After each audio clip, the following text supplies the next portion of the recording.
Who is the Midwest Princess? Let's get into it.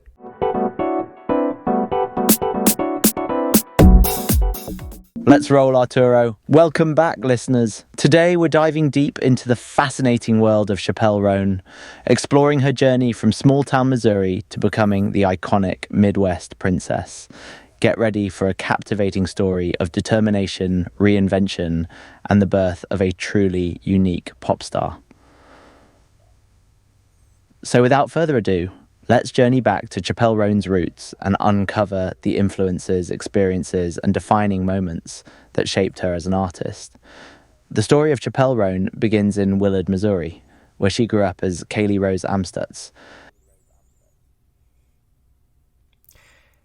Yeah, and she actually, when she was growing up, actually wanted to be an actress before she wanted to be a singer. She was actually at, I believe, theater camp where she was just writing some songs for fun, and a lot of her friends and those around her encouraged her to post her songs and recordings of herself singing on YouTube, and that's where she was discovered, and then eventually signed to, I believe, Atlantic Records, where she got a record deal at the age of 17. Is that right, Pi? Wow, Arturo, that's an incredible origin story. It's amazing how Chappell Roan went from aspiring actress to signed recording artist at just 17 years old, all because of her talent, determination, and the power of YouTube.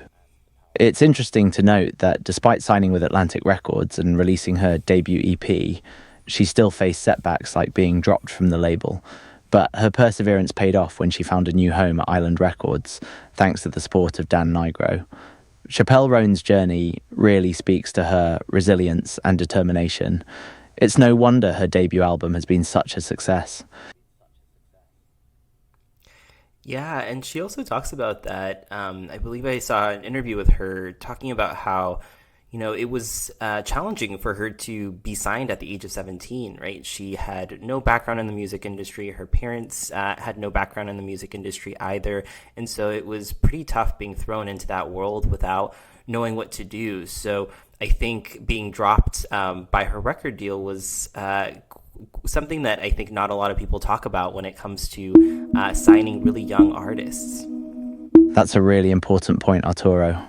It's often overlooked that the music industry can be a tough and unforgiving place, especially for young artists without prior experience or connections. Chappell Roan's openness about her struggles and setbacks is incredibly admirable, and it highlights the resilience and perseverance required to make it in such a competitive field.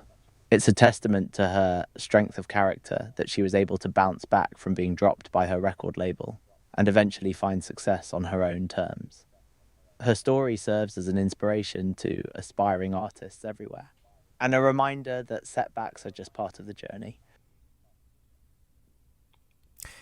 Yeah, exactly. Because, although she was dropped from her record label, like you said, she ended up landing at Island Records, and that's really where she was able to perfect her sound, really kind of figure out the music that she wanted to put out in the world. And although it took her a couple of bumps in the road, she talks also about having to move back home after she lost her record deal and then giving it one more shot when she went back to LA and really pushing herself this time and ultimately breaking through. Absolutely, Arturo. Chappell Roan's determination and persistence are truly commendable. Moving back home after losing her record deal must have been incredibly disheartening, but she didn't let that stop her from pursuing her dreams. Her decision to give it one more shot and move back to LA speaks volumes about her grit and resilience. It's inspiring to see how she continued to evolve as an artist, refining her sound and eventually finding the perfect fit with Island Records. It's a testament to her talent and perseverance that she's now enjoying the success she's always strived for. Exactly. So I think on that note, I think on our next episode, we'll actually start getting into some of her music and talking about that sound itself. But hopefully that gave you all some good context on Chappell Roan's background, her origin story, and we'll get into the rest of her music over the next series of episodes. But until then, remember to keep your thoughts deep and your minds open and stay tuned.